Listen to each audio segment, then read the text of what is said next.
1700 sampai 1900. Berapa abad kita berjaya? Dari sekian banyak masa kejayaan kita tersebut, kita mulai mengalami runtuh tersebut 1925.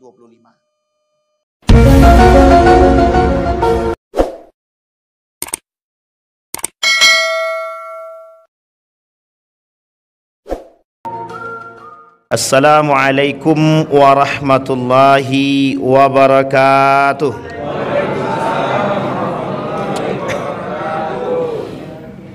Alhamdulillahi rabbil alamin.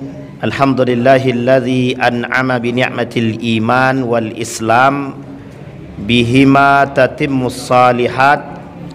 Ashhadu an la ilaha illallah wahdahu la syarikalah wa ashhadu anna Muhammadan abduhu wa rasuluh la nabiyya ba'da. Allahumma salli wa sallim wa barik ala hadzal nabiyyil karim. Allahumma salli ala Muhammad wa ala ali Muhammad fil alamin innaka Hamidum Majid. Ya ayyuhan nasu taqu rabbakumul ladzi khalaqakum min nafsin wahidah wa khalaqa minha zawjaha wa batha minhuma rijalan katsiran wa nisaa wattaqullaha alladzi tasaaluna bihi wal arham innallaha kana 'alaikum raqiba. Puji syukur kehadirat Allah dengan mengucapkan alhamdulillahirabbil alamin, berselawat kepada Nabi dengan mengucapkan Allahumma salli ala Muhammad wa ala ali Muhammad fil alamin innaka Hamidum Majid. InsyaAllah kita semua husnul khatimah, amin ya rabbal alamin. Mudah-mudahan rumah tangga yang sakinah mawaddah warahmah, anak-anak yang salih dan salihah, istiqamah dalam ketaatan dan kebaikan insyaAllah. Orang tua kita yang telah mendahului Allah tempatkan di tempat terbaik di sisinya. Allah terima amal ibadahnya, Allah kumpulkan bersama orang-orang yang saleh. Dan insyaAllah untuk orang tua kita yang masih hidup, kuat, sehat, rezeki melimpah, insyaAllah husnul khatimah juga, amin ya rabbal alamin. Baik Bapak Ibu sekalian yang berbahagia, di malam hari ini ada hal yang ingin kita bahas bersama. Mudah-mudahan menjadi pengetahuan kita bersama. Dalam sejarah Islam ada yang disebut dengan periodeisasi namanya di dalam Islam itu. Dia di dalam Islam itu Bapak Ibu ada masa periode yang dalam sejarah kita sebut dengan perputaran waktu, yang di dalam Al-Quran disebut dengan akan diganti masa dengan masa yang lain gitu. Wa tilkal ayyam nudawiluha bainan nas, kata Allah, kami pergantikan masa tersebut. Saya malam hari ini lebih pengen berbicara tentang sejarah saja, biar kita nih ada semangat lain.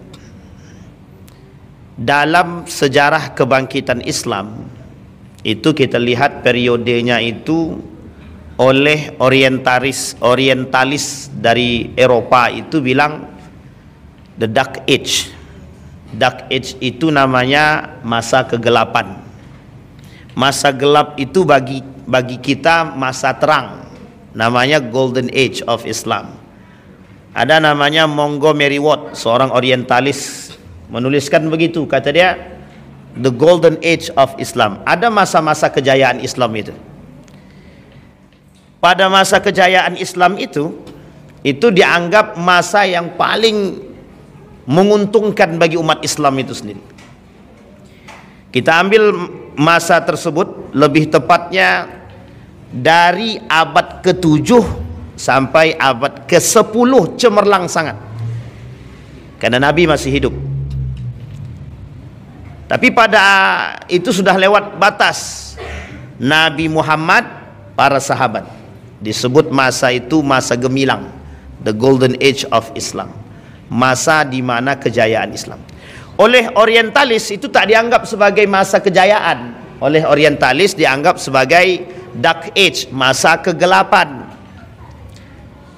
Sebutlah satu di antaranya, ada Rihlah Ibnu Battutah namanya. Ada buku judulnya Rihlah Ibnu Battutah. Ibnu Battuta ini yang membantah semua teori-teori barat yang berkaitan tentang sejarah Islam, yang ditutupi oleh siapa? Yang nutupi oleh kaum orientalis. Beberapa waktu yang lalu ada seorang jamaah WA begini, Ustaz, ternyata penemu ilmu bedah itu bukan orang non muslim, bukan orang kafir, tapi umat muslim, katanya. Saya kemudian bilang, Bapak sering ikut kajian? Saya bilang, sering, katanya. Terus saya bilang, tak pernah Bapak dapatkan orang yang mengkaji itu. Sebenarnya ada, tapi mungkin belum sampai, gitu kan.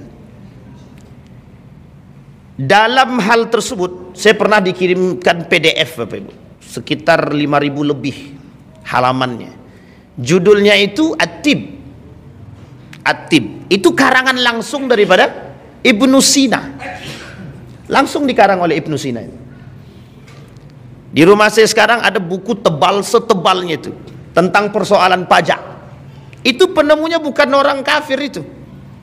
Penemu teori pajak itu banyak sekali model pajak itu. Khusus umat muslim itu ada berapa macam pajak, dan orang kafir itu ada pajaknya. Ini pada masa piagam Madinah itu. Satu piagam yang sangat terkenal di dunia. Pertama sekali, amandemen perdamaian, merujuk kepada semua hukum menurut agama masing-masing. Bayangkan dalam piagam Madinah itu, siapa yang bersalah? Orang Yahudi salah, hukum pakai hukumnya Yahudi. Orang Nasrani salah, hukum pakai hukum Nasrani. Orang Islam salah, hukum pakai hukum hukum Islam. Tapi tidak dipakai hukum adat, tuh tidak ada waktu itu. Meskipun mereka punya adat itu, kuat sekali Madinah itu dengan adatnya pada masa itu, tapi tak dipakai itu. Nabi persatukan orang itu, Muhajirin, Ansor, Yahudi, Nasrani dijadikan satu. Nama piagamnya piagam Madinah itu. Pajak itu ada judul bukunya, namanya Al-Kharraj. Nama judul bukunya Al-Kharraj. Tebal sekali, tebal banget itu. Itu kalau di 3 kali Al-Quran ini kayaknya, 3 kali Al-Quran ini tebalnya itu. Pengarangnya Abu Yusuf. Abu Yusuf ini kalau kita lihat sejarah itu pada masa daulah pada masa dinasti Abbasiyah. Dinasti Abbasiyah. Tapi kemudian ini agak banyak yang menyebutkan ada pada masa dan hidup sampai pada masa dinasti Andalusia. Ibnu Rusdi misalkan, itu Andalusia. Kemudian Abbasiyah itu cemerlangnya pada masa itu. Jadi pada masa dinasti Umayyah itu sudah mulai gemilang. Tapi sebelum sampai pada kegemilangan itu, Islam waktu itu pada masa Nabi Muhammad SAW, bagaimana coba prosesnya itu? Dianggap agama baru, dianggap yang tak layak bawa agama, mengakui kejujuran dan kehebatan dan kecerdasan Nabi, tapi tak mengakui risalah Nabi. Sekarang banyak begitu. Cerdas orangnya tapi tak mau mengakui risalah kenabian, itu tak mau. Makanya sebenarnya penyebab umat muslim ini ada kemunduran. Kata seorang ulama, apa yang menyebabkan lima ta'akharal muslimun? Kenapa umat muslim hari ini itu mengalami kemunduran? Satu je sebabnya. Dari sekian banyak sebab, satu diantaranya adalah ilmunya kurang. Ada yang mengatakan ilmu tinggi tapi risalah tak mau mengakui risalahnya Nabi. Jadi cerdas tapi tak beriman, itu maksudnya. Tapi yang lain bilang salah satu penyebabnya itu adalah ilmu yang lemah gitu. Karena pada masa itu umat muslim itu cerdas-cerdas, yang menemukan pesawat terbang. Sebenarnya bukan pesawat terbang, itu sayap pesawat itu penemunya sudah jelas, itu sudah ada dari muslim itu. Dan itu disampaikan. Bapak Ibu habis ini pulang ke rumah, buka video. Judul video itu The Golden Age of Muslim, The Golden Age of Islam. Sejarah kebudayaan Islam, sejarah masa keemasan Islam. Nanti Bapak Ibu temukan video, cari yang translate bahasa Indonesia, dia ada pakai bahasa Inggris soalnya. Dan itu yang buat bukan orang Indonesia. Yang buat bukan orang Indonesia. Kenapa mereka tunjukkan? Di situ disebutkan namanya, ada Abu Hayyan, Ibnu Sina dan lain sebagainya. Pembuat kacamata, penemu apa namanya itu, bedah dan lain sebagainya. Itu bukan orang kafir, disebutkan dalam buku itu, bukan. Dan ini nanti akan kita sampaikan jika sampai ininya. Jadi Bapak Ibu sekalian yang berbahagia, Islam itu punya periode masa kejayaan itu dari masa baginda Nabi sampai runtuh Turki Utsmani. Jadi dari masa baginda Nabi Muhammad SAW abad ke-7 sampai masa Turki Utsmani runtuh 1925.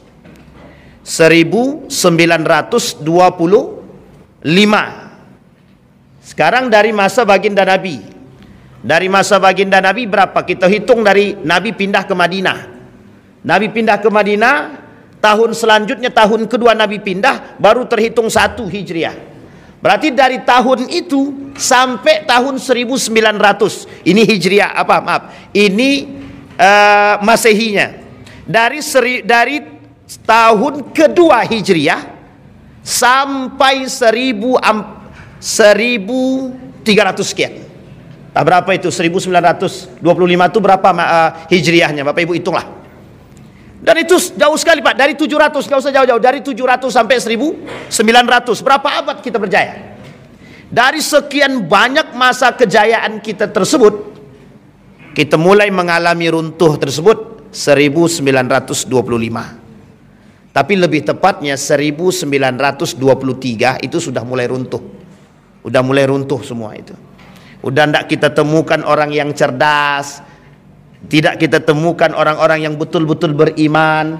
Justru yang banyak ditemukan itu orang-orang pengkhianat, kaum-kaum munafik, dan orang-orang yang pura-pura beriman. Nah, itu paling banyak ditemukan. Sehingga kata para ulama dalam periode tersebut disampaikan pada masa yang gemilang itu, disampaikan oleh baginda Nabi Muhammad SAW, masa terbaik itu masa aku dan masa sahabat, kata Nabi. Jadi masa terbaik itu masanya baginda Nabi Muhammad SAW dan masa sahabat. Ini untuk periode ibadah. Kata Nabi, masa paling baik itu masa Nabi sama masa sahabat. Kenapa? Nabi masih hidup. Ketika ikhtilaf, ini pernah terjadi.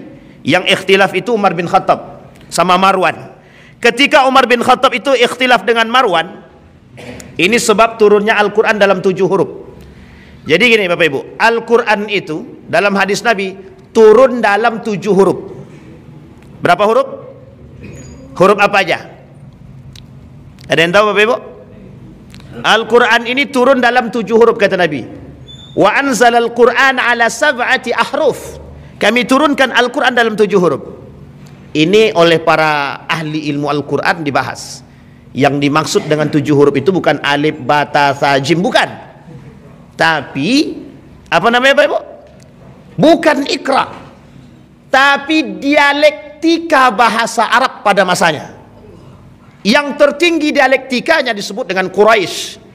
Makanya diambil dari 7 dialektika bahasa Arab itu, seperkampungan Arab dengan kabilah-kabilah Arab tersebut diambil satu yang terbaik, namanya Quraisy. Sehingga bahasa Arabnya Quraisy itu paling baik, bahasa paling baik. Dalam Al-Quran itu bahasa Quraisy sama. Sampai ada yang meneliti tahun ini, bukan tahun ini, beberapa tahun ini ada yang meneliti. Apa penelitiannya? Keturunan Bani Quraisy di Saudi Arabia, kata mereka hampir punah.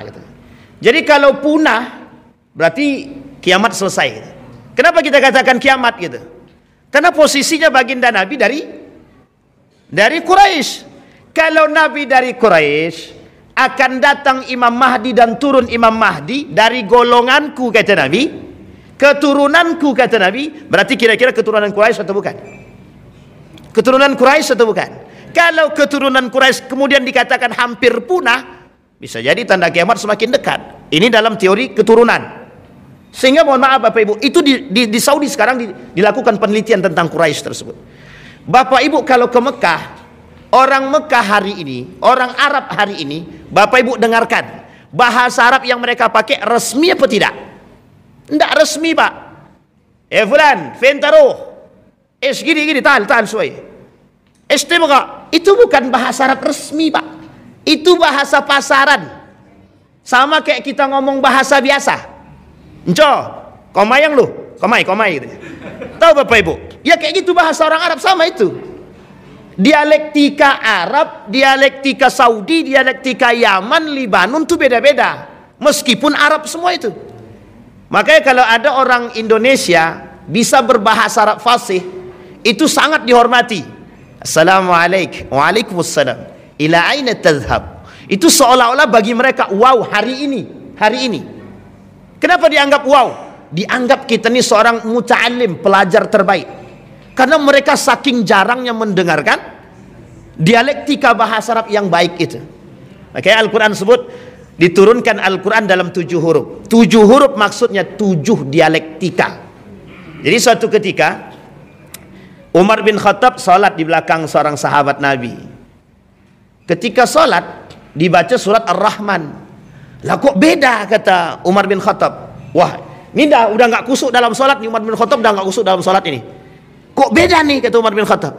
Selesai salat diambilnya kera bajunya yang imam tadi, ditarik ya Pak. Ente sesat, kata dia. Digituin Pak. Ini Umar bin Khattab itu Pak. Bapak Ibu bisa bayangkan kan, gimana kalau tiba-tiba imam sesat, dianggap bacaannya langsung ditarik itu Pak, selesai sholat itu. Sini, kata Umar bin Khattab. Bayangkanlah, orang sekarang kan begitu tuh. Jadi kalau ini nggak sesuai ini dengan dialektika kita, ini kayaknya sesat nih, langsung disesat-sesatkannya. Ditarik Pak, dibawa ke baginda Nabi Muhammad SAW. Apa masalah, kata Nabi? Dia nih baca suratnya, surat Ar-Rahman nih beda nih, kata dia. Nggak sama dengan apa yang kau baca. Kata Nabi, akra'uka hakadha wa akra'uhu hakadha. Aku bacakan kepada engkau dengan model begini, aku bacakan dengan dia dengan model begini. Sehingga kata Umar bin Khattab, oh begitu. 7 dialektika. Maka di dalam Al-Quran, ini ada sejarah Pak. Sampai Utsman dapat fitnah tuh di situ. Di dalam Al-Quran kita sekarang, itu bahasa yang diambil bahasa Arab Quraisy. Ada beberapa ayat di dalam Al-Quran yang tidak familiar didengar oleh orang-orang Arab. Kita ambil contoh. Bahasa Arab pisang itu mauzun. Tapi dalam Al-Quran tidak mauzun disebut. Itu bahasa yang sangat familiar. Mauzun itu. Bapak Ibu belajarlah bahasa Arab. Apa artinya bahasa Arabnya pisang? Semua orang akan bilang mauzun. Tapi dalam Al-Quran tidak. Ada seorang anak mahasiswa Universitas Islam Sultan yang di sini Sultan Syarif Qasim meneliti tentang kalimat pisang dalam Al-Quran. Cuman 1 kalimat. Dan dia teliti mengapa kalimat itu menggunakan bahasa Arab selain daripada bahasa Arabnya Quraisy. Akhirnya tak selesai. Karena tidak banyak dokumen tentang hal tersebut. Tidak mau Pak. Ternyata masih ada kalimat. Tapi tak banyak. Kalimat-kalimat yang bukan dari Quraisy di dalam Al-Quran itu tak banyak. Tapi ada. Sehingga mohon maaf Bapak Ibu, satu bentuk kemujizatan Al-Quran itu yang harus Bapak Ibu akui, ketika Zaid bin Thabit dengan Ali bin Abi Thalib yang diminta oleh Utsman ibn Affan untuk merangkum, untuk menuliskan Al-Quran tersebut, itu butuh waktu yang sangat panjang dan keseriusan. Nah, jadi ini sini letak mukjizatnya. Jadi mukjizat itu tidak sembarangan. Kita ambil contoh. Ada namanya surat Al-Fatihah. Bapak Ibu hitung jumlah huruf alifnya saja. Bapak Ibu jumlahkan huruf alifnya, nanti kelipatannya 7 itu mesti. Dan itu oleh seorang doktor di Universitas di Yogyakarta, Universitas Islam Indonesia, ahli Al-Quran, ahli qiraat sab'ah. Itu beliau lakukan penelitian ilmiah tentang huruf alif saja. Butuh waktu 2 tahun. Huruf alif to dalam surat Al-Fatihah saja. Coba bayangkan. Sehingga dikatakan mukjizat. Ada angka-angka tertentu dalam Al-Quran. Kenapa kok harus 7? Kenapa harus sekian? Dan tidak ada di situ angka sial 13. Yang dianggap sial kan? Tapi ada poinnya. Banyak Pak yang disebutkan dalam Al-Quran. Ini yang disebut dengan keilmiahan. Kata baginda Nabi, pada masa itu Umar bin Khattab saja sebagai orang yang sangat-sangat alim, itu masa itu terjadi pertikaian antara Umar dengan sahabat Nabi. Artinya periode ini, kata Nabi, periode terbaik gitu. Secara keimanan. Memang keilmuannya merujuk kepada Nabi semua. Semua yang tak tahu tanya sama Nabi. Sehingga yang keluar dari lisan Nabi itu adalah semuanya wahyu. Wa ma yantiqu 'anil hawa in huwa illa wahyun yuha. Tak ada yang keluar dari lisan Nabi kecuali semuanya wahyu. Semuanya Pak. Ditanya sama Khalid bin Walid, semua disampaikan sama Nabi dan diabadikan dalam bentuk hadis baginda Nabi Muhammad sallallahu alaihi wasallam. Periodenya dari Nabi sampai sahabat Nabi. Kata Nabi, itu periode terbaik. Masaku sampai sahabat. Tsumma yalena. Kemudian kata Nabi, setelah masaku, masanya sahabat. Setelah masa sahabat, ada masa yang lebih baik. Nama dia tabi'in. Tabi'in. Tabi'in ini hidup masa sahabat. Dia tak hidup sama-sama dengan Nabi. Dia hidup di masa sahabat. Dan dia hidup bertemu dengan para sahabat-sahabat Nabi. Dan sahabat-sahabat Nabi ini mereka belajar kepada sahabat-sahabat Nabi. Sekarang Bapak Ibu bayangkan, kita ambil saja sahabat Nabi ada 60. Anggaplah 60, dia banyak, ada 400 lebih sahabat Nabi itu. Kita anggap 60. Satu orang di antara para sahabat ini punya murid 60. Kira-kira ya. Ini satu periode baru. Berarti sahabat punya murid, berarti tabi'in. Tabi'in ini punya murid lagi 60. Berarti kalau satu sahabat 60 kali 60 berapa? Kita ambil ya, 60 kali 60. Sahabat itu hitung sendirilah. Kan begitu. Kalau saya suruh hitung agak panjang sedikit. Nanti masa tabi'in, setiap di antara mereka punya murid lagi. Sekarang pertanyaannya, mungkin tak masa tabi'in mengalami pemahaman ikhtilaf yang berbeda dengan sahabat Nabi? Mungkin atau tidak mungkin? Ada masa kemungkinan sangat itu. Tapi yang membuat jalurnya bertemu di mana? Hadis baginda Nabi Muhammad sallallahu alaihi wasallam. Yang membuat bedanya bukan hadisnya, Pak. Model pengamalannya, karena satu sahabat Nabi bisa melihat Nabi dengan berbeda dengan sahabat yang lain. Ini kalau Bapak tengok, inilah sebab munculnya fikih itu di situ. Sehingga tidak bertemu, Pak. Kalau Bapak paksakan hadis Nabi untuk kita tekankan dalam, pokoknya kita harus belajar hadis yang sahih. Harus, Pak. Nanti kalau kita bilang hadis sahihnya harus betul, kata hadis tadi bapak dan kata hadis Nabi, bapak dan ibuku masuk dalam neraka, katanya. Gimana? Berarti bapaknya Nabi masuk neraka, bapak dan ibu Nabi masuk neraka. Oleh Habib Rizik dikritik habis-habisan kita. Sampai di sini paham ya Bapak Ibu. Ini persoalan. Tapi masa itu masih terbaik sampai pada masa tabi'in. Nah, ini akhir. Kata Nabi, sahabat, tabi'in. Setelah masa ini Bapak Ibu, ini masih dianggap masa yang baik, tapi perubahan dari sistemnya khilafah menjadi sistem monarki. Tapi masih dianggap terbaik karena jarak mereka dengan tabi'in tidak jauh. Dan para ulama-ulama banyak yang belajar dan datang ke situ. Sampai di sini bisa dipahami Bapak Ibu. Maka tepat pada 1925 runtuh Turki Utsmani, hilang semua ruh-ruh Islam itu. Nah, sekarang kita rujuk kepada kebangkitannya. Kita lihat apa yang membuat mereka bangkit, apa yang menyebabkan kebangkitan Islam ketika itu ada. Ruh yang pertama kita lihat, Pak. Apa yang diajarkan oleh Nabi kepada para sahabat Nabi. Satu, bagaimana menekankan ketakwaan yang tinggi dalam diri mereka untuk memberantas cuman berhala, Pak. Kita mulai dari Makkah. Makkah yang diberantas oleh Nabi bukan masalah soal syariat. Masalah perbudakan tidak dibahas. Masalah riba tidak dibahas. Masalah wanita zina tidak dibahas. Masalah khamar tidak dibahas. Tapi pertama kali yang dibahas oleh Nabi, hancurkan patung-patung itu. Gimana coba cara menghancurkannya?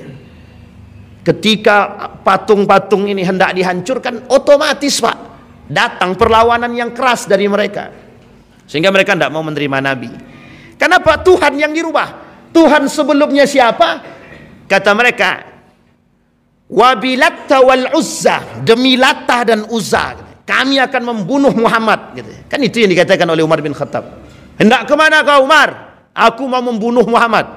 Manusia pertama yang dengan lantang mengatakan aku ingin membunuh Muhammad dengan membawa pedang secara nyata dan mengarah ke rumah Muhammad. Hanya saja tak sampai, itu aja. Di tengah jalan dicegat, yang mencegat kawan sendiri, suruh balik ke rumah adiknya. Ternyata adiknya masuk Islam. Di situ mulai hati tergetak, masuk ke dalam, diantarkan kepada Nabi, masuk Islam deh. Yang membuat Umar masuk Islam bukan hanya persoalan surat Taubah, bukan. Kata hadis baginda Nabi Muhammad SAW, Islam akan diperkuat oleh dua orang, di antara salah satu di antara duanya. Satu Umar bin Al-Khattab, yang kedua Abu Jahal. Sehingga mendengar hadis tersebut, Umar luluh Datang dia, nyatakan asyhadu an la ilaha illallah. Coba Bapak Ibu tonton filmnya Umar bin Khattab, langsung merinding kita debatnya. Masalahnya kita butuh manusia seperti Umar sekarang, Pak. Sekarang kita butuh manusia seperti Umar bin Khattab. Kenapa saya kata kita butuh manusia seperti para sahabat sekarang? Karena yang pertama kali yang ditanam oleh Nabi satu, Pak, keyakinan kepada Allah yang sangat tinggi. Pertanyaan kita sekarang, umat muslim itu sangat jauh daripada Allah, mengaku beriman tapi jauh betul. Kami tidak akan menyelewengkan, kami tidak akan melakukan syirik. Memang tak lakukan syirik, Pak, tapi minta pertolongan sama dukun, sama, Pak. Beda tipis, Pak. Coba bayangkan, semua yang dilakukan oleh Nabi pada masa Mekah itu, periode di Mekah, habis semua, Pak. Disakiti semua. Sekarang tak, Pak. Manusia yang disakiti sekarang berubah. Yang tadinya imannya kuat, tapi karena disakiti berubah lemah, Pak. Jadi lembut sekarang. Nah, ini kita sekarang, Pak. Kita ambil contoh ya, Pak ya. Kita dapat kebenaran, tapi tak berani kita mengatakan kebenaran itu. Kenapa kita tak sanggup mengatakan kebenaran? Kenapa? Takut, Pak. Cuman ditekan, Pak. Baru di SMS. Nanti kalau kau sampaikan, awas anak istrimu aku bunuh semua. Besoknya diam semua, Pak. Langsung jadi plaster mulut kita semua. Sob. Tak ada yang berani ngomong. Tapi waktu itu, apa kata Yasir bin Amr? Jangankan persoalan yang lain, persoalan akidah. Aku tidak akan mengucapkan keluar daripada Islam. Setelah dibunuh kedua bapaknya, apa kata Yasir bin Amr? Aku keluar daripada Islam. Sehingga Nabi tak mau berbicara dengan Yasir bin Amr 3 hari. Nabi tak mau ngomong, Pak. Berarti kalau hari ini ada yang seperti itu, banyak yang tidak ditegur Nabi, Pak. Cuman sayang Nabi udah nggak hidup lagi kan gitu. Nabi sudah meninggal. Tapi meninggalnya Nabi, kata para ulama, Nabi yakin kalian Nabi meninggal. Yang meninggal tuh jasadnya. Nah, itu bahasan para ilmu tasawuf ya. Itu boleh Bapak Ibu tanyakan sama Ustaz Fajriansa. Ustaz ya, Nabi Muhammad itu hidup atau mati gitu aja langsung. Tanyain, nanti dibahas tuh dalam ilmu tasawuf, Pak. Kita kembalikan pada poinnya, Pak.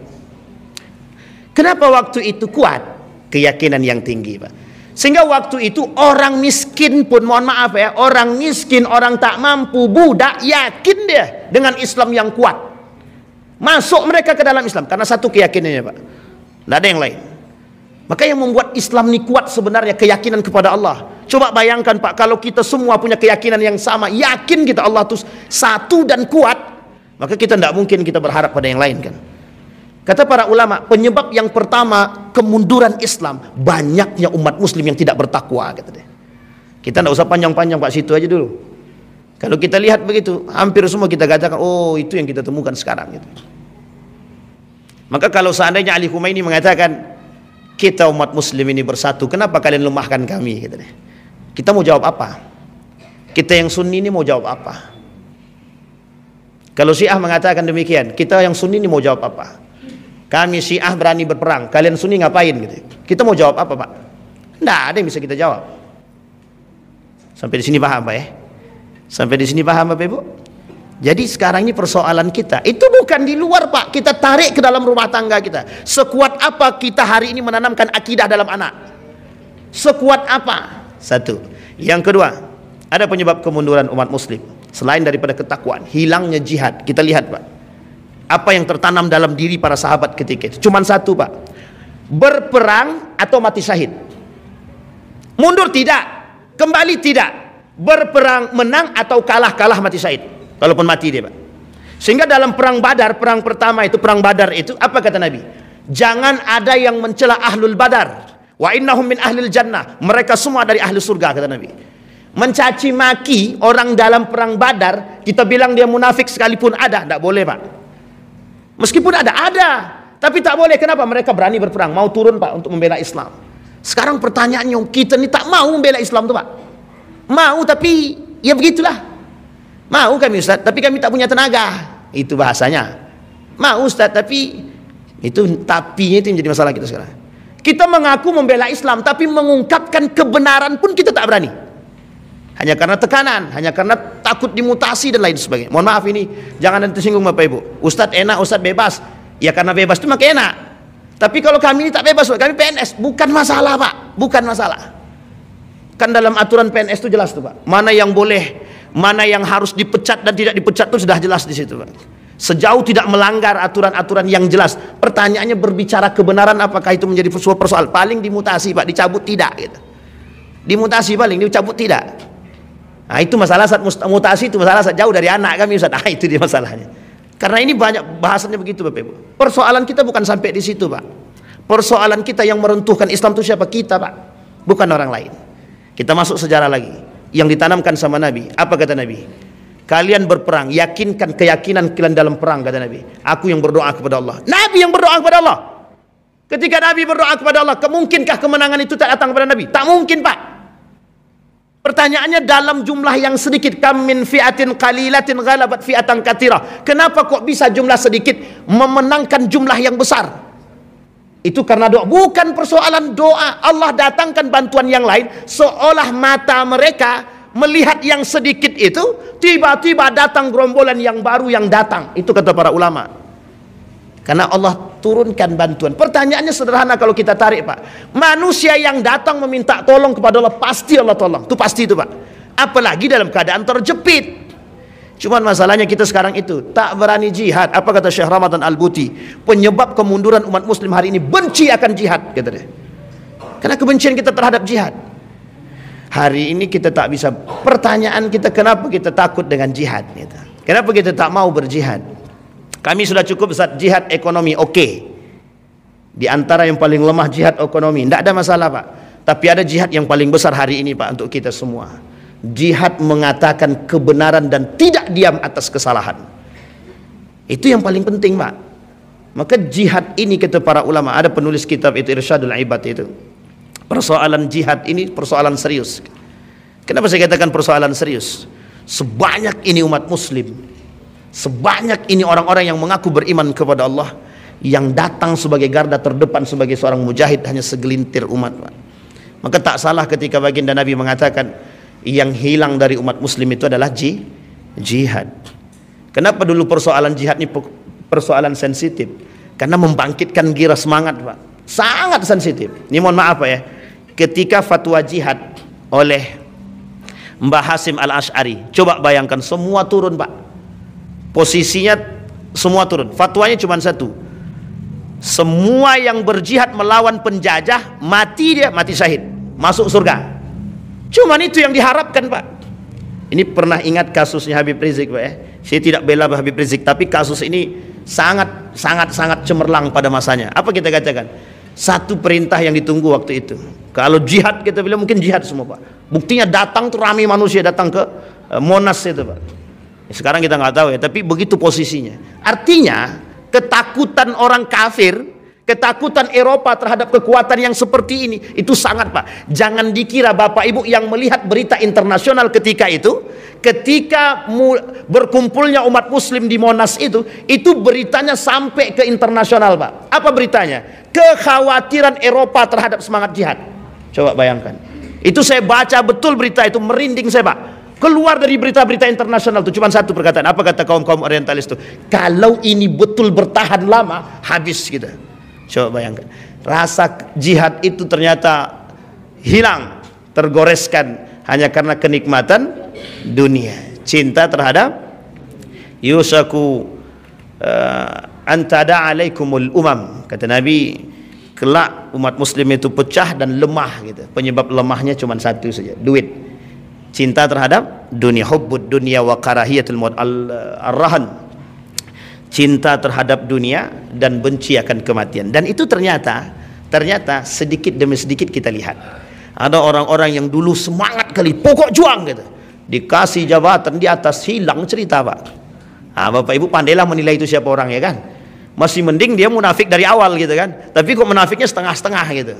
Di awal dia semangat bela Islam, tapi ternyata ketika dapat kursi hilang cerita Pak. Tidak ada hilang lagi. Oh pokoknya Ustaz kami mau berjihad. Ini cerita nyata Bapak Ibu. Ada seorang pemuda. Pokoknya Ustaz saya masuk dalam lembaga ini. Pokoknya biar saya bisa merubah kemungkaran-kemungkaran. Saya sangat semangat mendengar kalimat itu Pak. Alhamdulillah ada orang-orang yang setahun kemudian apa kata dia? Tak sanggup saya Ustaz kata dia. Mundur aja lah kata dia. Coba bayangkan. Saya sudah ingatkan. Tidak akan mampu saya bilang itu. Bukan tak mampu. Karena memang itu yang kita, karena yang kita hadapi orang-orang yang memang mencari kepentingan dunia dalam suatu lembaga Islam, tapi dia mencari kepentingan di situ. Dia gunakan lembaga ini, dia bangun lembaga ini, tapi untuk mencari kepentingan dunia. Tidak masuk Pak, dengan ruh jihad itu tidak masuk. Sehingga jangan mengatasnamakan mengaku jihad, tapi Tidak ada jihadnya gitu. Maka yang kita katakan semboyan kita cinta terhadap agama, semangat terhadap agama, kita harus lihat siapa pelakunya, Pak. Karena banyak yang mengatasnamakan semboyan-semboyan tersebut ternyata di belakang itu punya kepentingan. Kita lihat tuh berapa banyak orang-orang yang datang ke sana hanya untuk meminta gitu. Nauzubillah tsumma nauzubillah. Kembali kepada poin yang tadi. Apa yang ditekankan Nabi pada periode itu? Yang ditekankan oleh Nabi adalah semangat jihad. Sampai kata Nabi, yang tidak ikut berperang munafik, kata Nabi. Kalau sekarang sebenarnya bisa kita katakan, Pak, yang takut berperang itu munafik. Yang tak mau membela umat muslim munafik. Yang tidak mau membangkitkan semangat atau yang meruntuhkan semangat jihad umat muslim berarti munafik. Bisa saja kita katakan demikian. Karena memang pada masa itu yang tidak mau berperang munafik. Bahkan ada orang, ini singgungan buat kita semua. Ada satu orang pemuda yang ketika perintah Nabi berperang, dia tak mau berperang, Pak. Tak mau berperang. Tapi uniknya ketika dia keluar dari rumah, nampak oleh perempuan-perempuan yang ada berjalan dekat rumah dia. Apa kata perempuan tadi? Lihat tuh laki-laki itu. Yang lain berperang, dia tak berperang. Apa tak malu dia? Balik dia ke dalam rumah dia ambilnya, kemudian pergi ke belakang rumahnya, diambilnya kudanya, kemudian pedangnya dia sangkutkan, dia pergi ikut berperang bersama Nabi. Apa kata para sahabat? Gagahnya pemuda itu berperang, menebas sekian banyak musuh. Apa jawaban Nabi? Dia berperang bukan untuk kemudahan Allah, bukan, kata Nabi. Dia berperang untuk kehormatan dia. Sekarang saya tanya, itu kalau kita bahasakan sekarang, berapa banyak manusia yang menjaga kehormatan dia dengan alihnya agama? Berapa banyak agama menjadi tameng atas kepentingan mereka di balik hal tersebut? Dan itu terjadi, Pak. Tahu Bapak Ibu kenapa dia keluar begitu semangat? Takut dibilang takut dibilang seperti perempuan. Apa kata dia? Mana kehormatanku ketika aku dipanggil sebagai seorang perempuan? Aku laki-laki. Berperang dia, kata Nabi, dia berperang bukan untukku dan Allah, bukan, kata Nabi. Sehingga kalimat itu disematkan kepada orang-orang yang munafik ketika itu. Ketakutan untuk berperang, tapi setelah ada yang mencela dan mencaci, dia semangat berperang. Kata Syekh Ramadan Al-Buti dan Syekh Mutawalli Sya'rawi yang hilang dari tubuh umat muslim hari ini itu. Bapak Ibu kalau lihat sekarang ceramah para dai-dai internasional, ulama-ulama internasional hari ini, pembahasannya tidak jauh seputar jihad. Kenapa kita katakan pembahasannya tidak jauh dari seputar jihad? Karena ada kekhawatiran akan datangnya hari kiamat atau akhir zaman sementara mereka tidak dalam keadaan yang betul-betul berjihad. Sampai sini paham Bapak Ibu? Kenapa banyak ulama internasional hari ini membahas tentang jihad? Karena ada kekhawatiran yang dia takutkan adalah nanti banyak umat muslim yang mati dalam ketakutan untuk berjihad. Kenapa demikian? Karena sudah masanya memang untuk berjihad. Kenapa semangat jihad itu harus ditumbuhkan lagi? Kelak jihadnya kita bersama orang-orang munafik, bersama kaum Yahudi Nasrani. Bayangkan Pak, kita hari ini dicuci, diperangi dalam otak kita, diam saja. Dari dulu kita 1926 dicuci terus sampai hari ini kita diam saja. Bahkan hampir setengah daripada umat muslim ini mengikut daripada perbuatan mereka. Coba bayangkan, westernisasi, kebarat-baratan, semua Pak. Pakaian, kesehatan, pendidikan, semua masuk. Apa kata Dr. Adian Hussein? Liberalisme itu sudah masuk dalam kampus, kata dia. Jadi merubah pola pikir yang paling mudah itu memang enaknya mencuci pola pikir anak-anak mahasiswa sekarang. Coba bayangkan. Percaya atau tak percaya Bapak Ibu? Mahasiswa tidak hafal Al-Fatihah. Mahasiswa muslim tak hafal Al-Fatihah. Sekarang Bapak Ibu bayangkan kalau tak hafal Al-Fatihah itu PR siapa? PR siapa? Jangan bilang PR orang tua. Semua kita punya PR, Pak. Pertanyaannya, pengajian di Pekanbaru ini membludak. Setiap maghrib ada kajian. Tapi masih banyak mahasiswa yang tidak bisa baca Quran. Pertanyaannya, apa dan siapa dan mengapa? Apa yang dilakukan oleh para dai-dai dan para ulama-ulama dan semua orang-orang yang mengikuti kajian? Ustaz, itu kan harus mereka yang mau. Sekarang tak butuh Pak. Kita sekarang ini tak bisa nunggu dia mau. Tak bisa. Tak bisa kita tunggu sadar, tak bisa. Karena sulit untuk menyadarkan dia. Lebih banyak pengaruh buat dia tak sadar daripada sadar. Maka kebijakan penting Pak, kebijakan penting. Orang tua buat kebijakan di rumah, sekolah SMP, SD, SMP, SMA buat kebijakan. Cuman masalahnya kalau dibuat kebijakan Ustaz, nanti keluar mereka dari sekolah itu, biarkan sekolah keluar. Nanti sunyi sekolah kami Ustaz. Kalau sunyi sekolah kami, nanti di mana kami cara menggaji guru? Sampai ke sono Pak. Coba bayangkan, sampai ke sono Kak pikirannya Pak. Coba bayangkan, begitulah mirisnya pendidikan di tempat kita sekarang. Sampai di sini paham Bapak Ibu? Jadi secara mereka merusak itu terstruktur, masuk ke dunia pendidikan rusak semuanya. Hilang Al-Quran, hilang jihad. Hilang Al-Quran, hilang iman. Hilang kedua-duanya, hilang Islam. Sampai sini paham Bapak Ibu? Kalau ndak mungkin ada mahasiswa Muslim tidak hafal Al-Fatihah. Kalau cuma Ustaz, kan Al-Fatihah itu panjang, itu udah miris banget ya Pak ya, udah miris banget gitu. Sekarang ada mahasiswa tak tahu huruf hijaiyah. Tak tahu huruf? Berapa jumlah huruf hijaiyah nak? Saya tanya, berapa jumlah huruf hijaiyah? Belum pernah saya hitung lagi Pak Ustaz. Nah, coba ketua. Itu kalau seandainya Bapak Ibu ketemu dengan anak itu mau diapain tuh? Mau kita apakan gitu. Sehingga saya buat begitu kelasnya Pak. Nggak usah belajar. Nggak usah belajar saya bilang. Apa pelajaran kita? Baca Quran aja udah selesai. Satu semester ini kalian hafalkan aja Al-Fatihah itu semua. Kalau udah hafal Al-Fatihah saya kasih nilai A+, saya bilang. Nggak ada lagi apresiasi yang bisa kita berikan Pak. Dan itu terjadi gitu. Kita runut sejarah Pak ya. Kita runut sejarah dinasti Andalusia pada masa Daulah Andalusia atau dinasti Andalusia, kerajaan Andalusia. Kerajaan Andalusia, kecintaan manusia terhadap suasana dunia dan kekuasaan ketika itu hilang Pak. Hilang ruh agama, hilang ruh agama. Ditambah datang Ziryab bawa musik, selesai Pak. Memang waktu itu menggema di Eropa itu, penyebab menggemanya musik di Eropa itu faktor Ziryab ini memang. Ziryab, kata para ulama, manusia kontroversi pada masanya. Nah, ini kita kaji sejarah Ziryab ini sedikit sebelum kita tutup.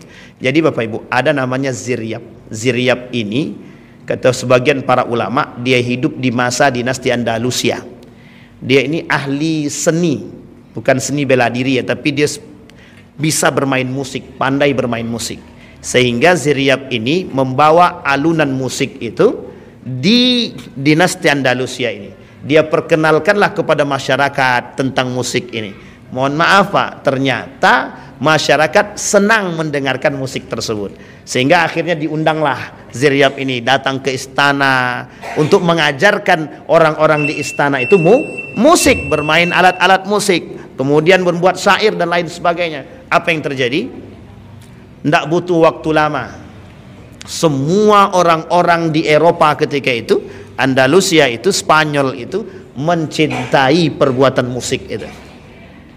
Ketika mencintai musik itu kan tak salah secara hukum Ustaz. Oke lah. Pertanyaannya adalah, kata para ulama ketika itu, lebih banyak kecenderungan kepada musik atau dunia dan hiburan ketimbang Al-Quran gitu.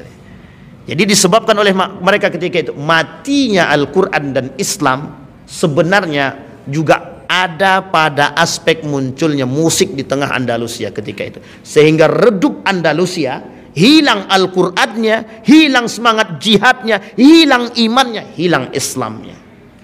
Sehingga mohon maaf Pak, kalau sudah hilang Al-Qurannya, sudah hilang imannya, sudah hilang akalnya, sudah hilang Islamnya, tinggal satu saja, kehancurannya.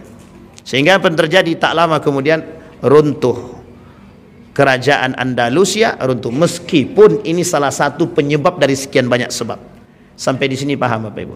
Jadi umat Islam ini, hari ini, kita sekarang ini tidak akan pernah bangkit kalau seandainya kita masih cinta terhadap dunia. Satu, kita umat Muslim ini tidak akan pernah bangkit kalau kita tak pernah berani berjihad. Kita umat Muslim ini tidak akan pernah bangkit sejauh kita masih lebih mencintai musik ketimbang Al-Quran. Sampai di sini bisa dipahami Bapak Ibu. Kita kembalikan poinnya Pak. Penyebab runtuh itu penyebab penegaknya Pak, penyebab bangkitnya. Ketakwaan yang tinggi kepada Allah hilang hari ini, kita bangkitkan kalau mau kita bangkit. Kecintaan terhadap ilmu kita tingkatkan kalau mau. Sekarang anak-anak sekarang suruh baca buku, tidak mau. Saya Bapak Ibu jujur saja, lebih enak mengajar anak di pondok pesantren ketimbang di fakultas universitas. Ini saya jujur-jujur aja. Kenapa Bapak Ibu? Ya Allah, susahnya menyuruh baca buku. Suruh baca buku yang gratis aja tak mau, apalagi beli. Saya suruh belilah buku itu. Tak ada duit Pak Ustaz. Beli paket bisa, beli buku tak bisa. HP-nya iPhone semua Pak. Ya meskipun tidak semua, tapi sebagian besar iPhone, HP kita dah hancur Pak. HP anak-anak mahasiswa sekarang iPhone lah, Samsung sekian lah. Pertanyaannya canggih Pak. Beli buku harga 100.000 tak sanggup. Apa kata mahasiswa? Saya suruh beli buku satu saja, harganya cuma 45.000. Jawabannya apa? Ada enggak Pak PDF-nya Pak? Astagfirullahaladzim. Ngelus dada kita Pak. Jadi anak sekarang, mohon maaf Pak, ini saya ambil cuma sebagai perbandingan saja, agar kita terbuka sedikit sebelum saya tutup. Di Yogyakarta itu terkenal dengan kota pendidikan. Waktu itu saya tidak tahu sekarang. Waktu itu, kalau Bapak Ibu keliling ke Universitas Gadjah Mada, itu Bapak Ibu akan lihat setiap tempat duduk itu diisi oleh anak-anak yang baca buku Pak. Baca buku. Dan di sekeliling itu ada organisasi-organisasi Islam yang selalu menghidupkan masjid-masjid itu untuk kajian. Dan yang dikaji itu adalah khazanah-khazanah keislaman, baik Al-Qur'annya, baik tentang persoalan-persoalan keislaman yang lain. Itu yang dikaji Pak. Dan itu anak muda Pak. Dan di beberapa tempat, sampai saya ke sini, mohon maaf Bapak Ibu, sampai saya ke sini, pindah saya ke sini, 1 tahun saya stres Pak. Saya waktu di Yogyakarta itu buat satu kelompok namanya Buknesia, anak-anak yang suka baca buku. Sebenarnya bukan suka baca buku semua, kita ciptakan suasana anak-anak yang mau baca buku. Kita buat diskusi sederhana, yuk datang duduk aja, yang tak bisa baca buku tidak apa-apa, nanti pasti termotivasi dari kawan-kawan yang mau baca buku. Ujung-ujungnya alhamdulillah Pak, hidup tuh Pak, dari kampus mana-mana datang, dari UGM, UNY, UIN dan lain sebagainya, UNI datang Pak. Sampai ke sini stres Pak, setahun saya stres Pak. Stres itu tidak saya temukan di mana lingkungan yang itu gitu. Ini bukan berarti kita mencari apa, tidak. Artinya yang membuat itu adalah kita. Sampai di sini paham Bapak Ibu. Jadi kenapa anak-anak kita sekarang malas membaca? Itu jawabannya ada pada tangan Bapak Ibu masing-masing. Kenapa anak-anak kita tidak mau baca? Bisa jadi orang tuanya juga nggak suka baca. Tapi anak Ustaz, kata dia, senang anak baca Ustaz. Baca apa? Baca status orang, kata dia. Sampai sini paham Bapak Ibu? Artinya Bapak Ibu, kita tutup dengan kalimat tersebut. Anak-anak sekarang lebih senang baca status ketimbang baca buku. Maka banyak-banyaklah buat status agama. Mudah-mudahan bisa sering dibaca. Saya kira itu saja Bapak Ibu sekalian yang berbahagia. Mari sama-sama kita pelan-pelan hidupkan khazanah keislaman. Mari sama-sama kita bangkitkan dengan yang pertama sekali, membangkitkan cinta terhadap Allah Subhanahu wa taala. Mudah-mudahan bermanfaat. Fa'tabiru ya ulil absar la'allakum tuflihun. Assalamualaikum warahmatullahi wabarakatuh.